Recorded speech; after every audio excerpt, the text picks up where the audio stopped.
You gotta take control. Life's too short. Get out of your head, make a better life instead. You gotta give it all your best. So put your hands up to the sky and live your best life, alright. Don't just let it go by, just try, oh my. Got only one life, got only this time. We gonna get it right. You gotta let go of those who don't belong in your tribe. So cut the bad out of your life. Yeah, do it one. What's going on, Cobra Kai fans?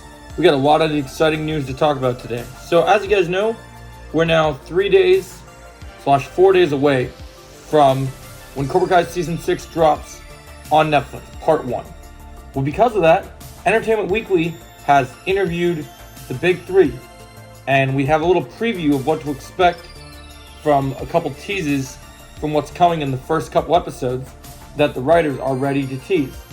So let's start out this article we're going to read through it, and I'm going to share my thoughts on it, okay? So here we go. Let's start reading. So it says, Thursday on July 18th, Cobra Kai Season 6 Part 1 comes to Netflix. The first episode of Cobra Kai Season 6 is called Peacetime in the Valley.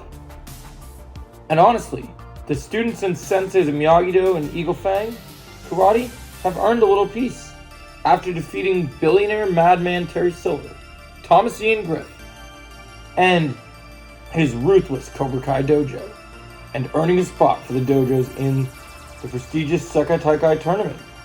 Daniel LaRusso and Johnny Lawrence are finally able to let their guards down.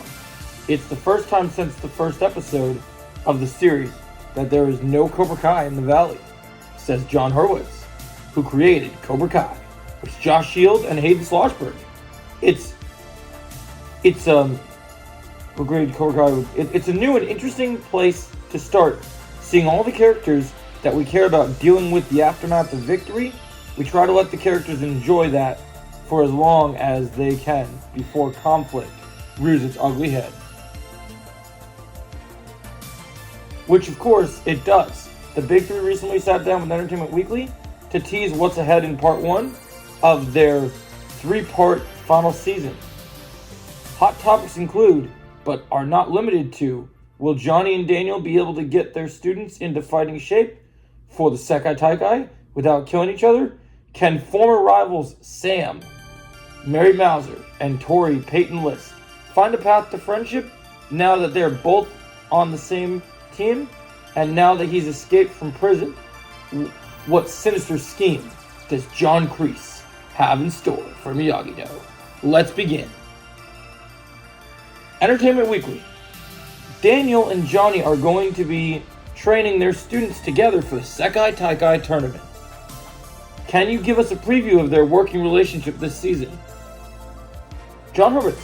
Well, we've seen it with Johnny and Daniel all before. But this is what's fun this season, is that Johnny is going to go all in to work with these guys. It was always sort of like a partnership of convenience, but early in the season, Johnny ends up recognizing that he doesn't want to continue John Kreese's legacy. He wants a more positive approach to karate, to distance himself from the father figure he hates so much.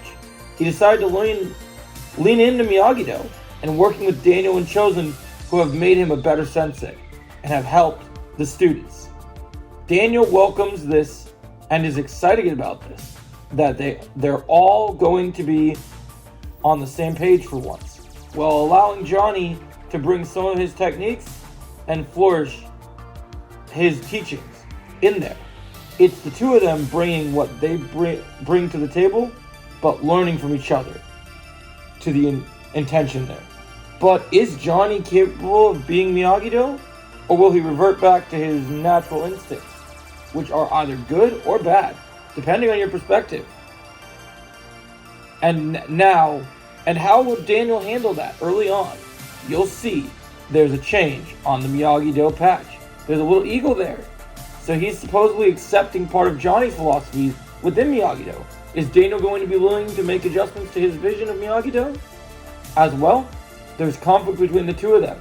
Can they truly coexist in the same dojo and be under the exact same banner? Alright, next up. In the trailer, we see some workers throwing the Cobra Kai sign into the dumpster. I would ask if Cobra Kai is gone for good, but Cobra Kai never dies. So what is going on with Cobra Kai? Josh Shield. Terry Silver's Cobra Kai is gone for good. It was destroyed at the end of last season, and we're seeing the remnants of that being thrown away and demolished. We begin our season in peacetime in the valley for the first time in a while. It's nice. It's the first time since the first episode of the series that there is no Cobra Kai in the valley. Whether that means Cobra Kai is done for good remains to be seen. Because, like you said, Cobra Kai never dies. It was a new and interesting place to start seeing all our characters that we care about dealing with the aftermath and victory. We try to let the characters enjoy that for as long as they can before conflict rears its ugly head. Then it says, you mentioned the new patch, but we don't know yet whether Miyagi-Do and Eagle Fang will consolidate under a new dojo name. What can you preview about that? Hayden Swashbury. We can tease that in the first episode, the big discussion becomes, what is this dojo name? Right from the start. Do they know that they have to resolve this? If they're going to be unaffiliated dojo, they need to at least come to terms on the name of it. You'll see all those discussions and boardroom meetings about it and how it all ends up shaping up. So there we have it on that portion. Let's get into our last two segments here. Then it says, the trailer also reveals that Kreese is back in the karate game, and he's managed to reunite with Kim Da-eun.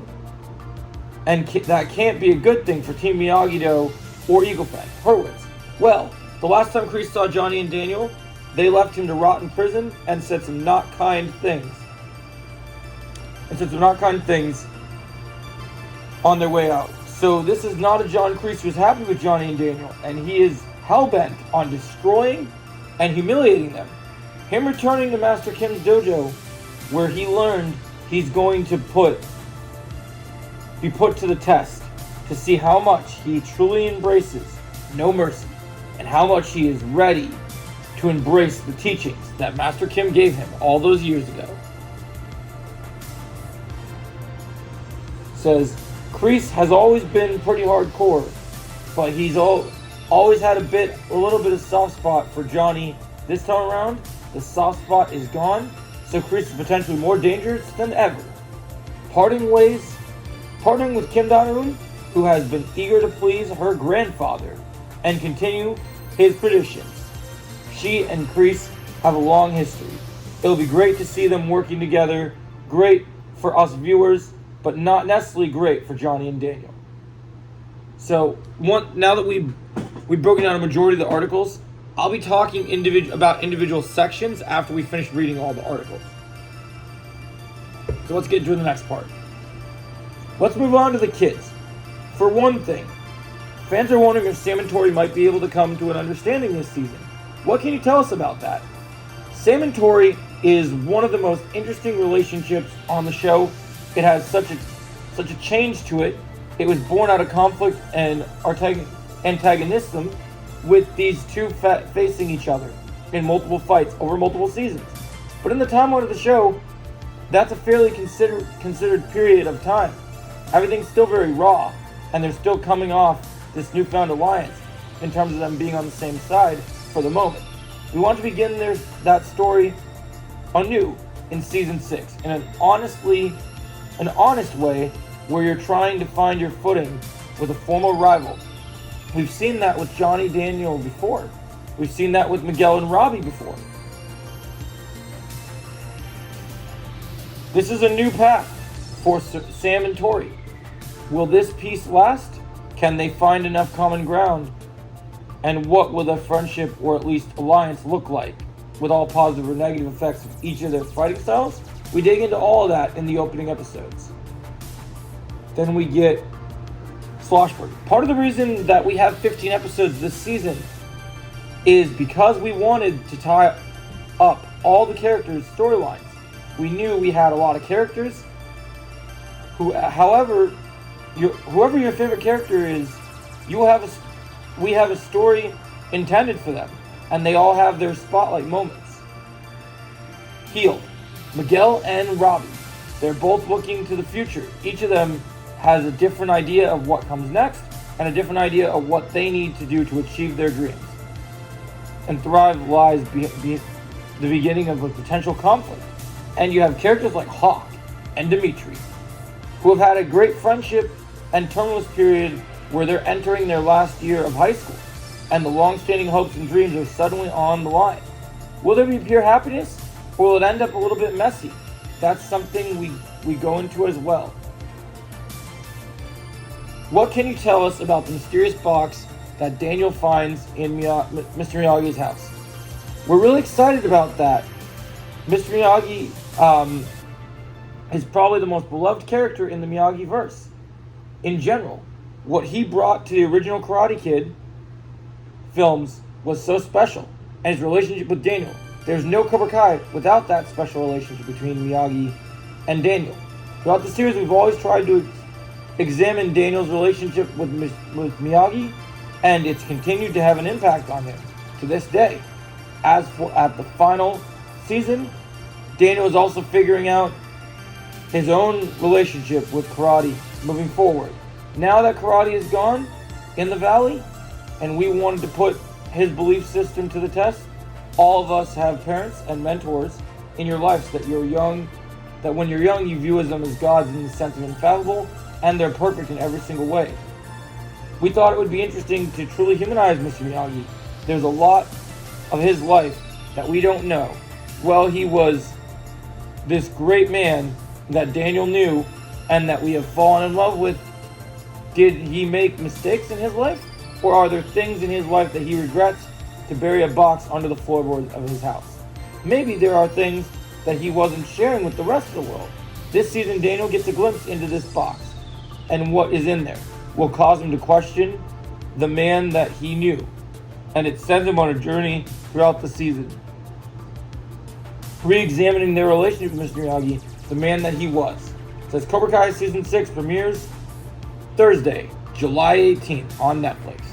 Okay, so let's break this down a bit. So we'll start with the earlier stuff. So episode 1 is called Peacetime in the Valley. We're gonna kick things off with everyone's gonna be in kind of happy place, kind of getting used to things. Then Johnny and Daniel are gonna struggle to work together, but Johnny finally wants to achieve true balance. He doesn't want to continue to do the aggressive style that he's been doing to follow in Kreese's legacy. He hates Kreese. He wants to move forward, like his lesson says. You got to keep moving forward, and he truly is embracing that. So Johnny's going to embrace Miyagi-Do, and if he stays on this path, it could make him probably one of the strongest fighters we've ever seen. With the combined strength in offense and defense, he could be a truly amazing threat. So I personally love this. I think that part is really good. The Sam and Tori stuff is really interesting. I think we're going to really see their friendship and their potential conflict will be quite interesting, and they'll be tested. So I'm really curious to see how it's tested, but I think it's gonna be tested. Johnny and Daniel stuff's pretty interesting. I think that's gonna be tested. The biggest piece of information I want to go to here is what we learn about. And then the new dojo stuff, the new name is pretty interesting. I'm glad we're going to get board meetings. I'm glad it's going to be a discussion. You'll have to let me know what you think the new dojo name is going to be. It clearly isn't just Miyagi-Do, or they would say that. So it's clearly going to be a big deal. So let's move into... So we get a lot of good teases. We got some good teases about Miguel and Robbie, some good teases about Dimitri and Hawk, which I'll do in another video. So it's kind of cool that we're learning so much. But I think the biggest piece of this article is the Kreese stuff. So we know Silver's Cobra Kai is gone, but Silver will reemerge later in the season. So that's pretty cool. So let's move on to our next big thing. So we're talking about the Kreese stuff. So a couple pieces of the Kreese thing. This is going to be a no mercy Kreese, even more than we've seen before. He's always been hardcore, but I've told you guys before that John Kreese is going to be a force to be reckoned with in this season, and this article proves just that. So we are understanding that Kreese no longer has a soft spot for Johnny. We saw he's got this connection to this new student. He'll truly be going all out this season with his revenge. And there's even an interview with Martin Coe that compares John Kreese to one of the early John Wayne films. He's out for blood. He is. And it's going to lead to an incredible story. I can't wait. But there's a mistake the creators reveal something really big that you guys might not have caught yet. So yeah, I'm really excited for Kreese's No Mercy. I'm really excited to see him training with all the teachings that Kim Da-eun mentions. There's one piece in this article I want to go over that we might bleed into for our next video as well.